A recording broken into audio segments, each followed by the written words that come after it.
Hi, thank you so much for joining me here on Decorum TV. I'm Donna Cooper. I'm your host, also known as Caregiver Coop.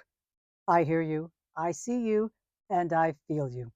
All you caregivers out there, thank you for joining me here today. As a caregiver, we know we all need time to just decompress and relax. So thank you for joining me here today for maybe a little bit of a laugh and for tip number 6. My nephew called me to make sure that I give you guys tip number 6. If you guys saw the last video, he was here in the booth with me having a great time recapping tips 1 through 5. Yeah, because he was here, that means the grandkids are here. He's got an older brother. So, an extra tip, a bonus tip for today, if there's any grandkids in the picture, bring them in because they are like the fountain of youth to all that you're taking care of. I tell you, my mom, 90 years old, needs a lot of TLC and help walking. When the grandkids get here, as I said in one of my other videos, she's out in the front yard jumping double dutch. I mean, honestly, when the grandkids are here, she is just the happiest and much more energetic. But unfortunately, the grandkids are not here every day. So we've got to deal with how she is every day. And we know that that can be a challenge. But that's why you tune in to Decorum TV. Because as a caregiver, it's not that I'm saying things you don't know, but it's good to have things in one place you can refer to. Because I know with all the things I try to get done throughout the day, whether it be just normal housework or running the business or auditioning or whatever I have to get taken care of, it's so easy for me to forget how to be a caregiver, meaning how to be someone that takes care of myself and does a good job of taking care of my mom. So thank you for joining me here today for tip number 6. My nephew did call this morning to make sure I gave you guys tip number 6. So I'll be able to tell him that I did do that. For tip number 6 today, I'm actually going to be referring to achieving fulfillment. In this book, I tell you, like I said, I've written the book for life in general. Wrote it a number of years ago, and it's a great guide to living a better quality of life. But it's also fantastic for caregiving information because, again, I get so caught up in what I'm doing and I'm just so busy that sometimes you don't remember the things that we need to do to help us have a better quality of life. So let's get to it. Today's tip from Achieving Fulfillment. Actually, I called them links in achieving fulfillment because I describe them as you have a chain link that you are putting together. Each one of these chapters is a link in the chain. So the link today is called Live in the Present. That's tip number 6. Now, I know that sounds easy. Live in the present. Well, where else would I be? I'm standing here right now. I'm speaking to you guys. Of course, I'm in the present. But think about it as a caregiver. A lot of times when we are talking to mom or dad or the older person, it's about the past. It's about the great vacations. It's about the vacations you wish you had taken. It's about the job that she doesn't have anymore. It's about what went on in the past. It's about memory lane. And you know what? Those stories are great.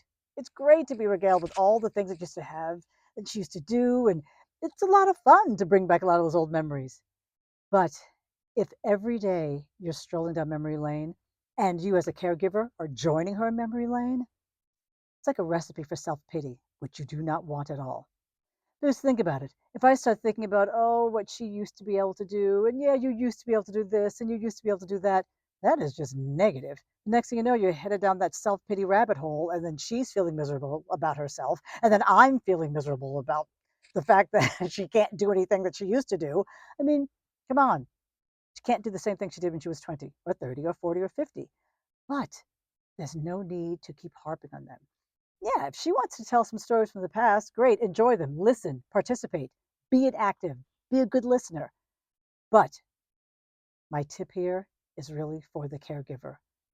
Please live in the present because the more entrenched in the present I am as a caregiver, I am able to enjoy stories of the past, but then, like I did today, I can say, you know what, mom, I think they're doing free blood pressure at the library today. Let's go check that out. And then maybe go pick up some lunch if you don't want to eat out, and let's get maybe a lottery ticket, or let's drive by and see if your friend's home. There are so many things that you could think of to do, even if it's just take a drive around the neighborhood, take a walk around the neighborhood, or we just walk in the driveway a lot of times. There's so many things in the present that you can suggest to do that won't come to you if you are on that self pity past train. Living in the present is it's probably one of the greatest things we can do for ourselves. When I was writing Achieving Fulfillment, I had no idea I was going to be a caregiver. And I just want to read to you one paragraph, and it just resonates so much with being a caregiver. Like I said, I wrote this about life in general, but being a caregiver is a microcosm of life, and it's just as important. Since we cannot control life, we have no idea what will come our way. Life involves disappointment, mistakes, tragedy, sickness, as well as the positives. Do the best you can to stay present.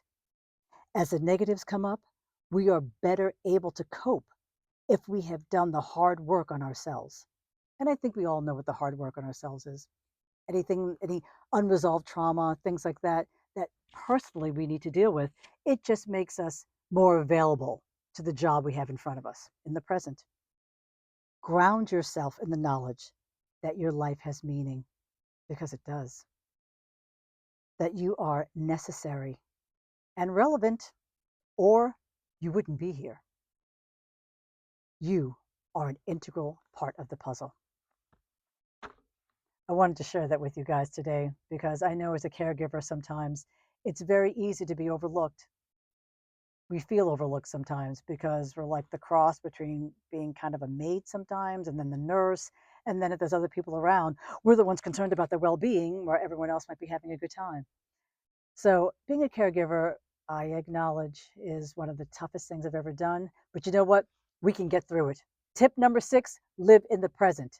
Focus on the here and the now. And you know what? Might be a good idea to pick up Achieving Fulfillment 10 Simple Strategies. Because you know what?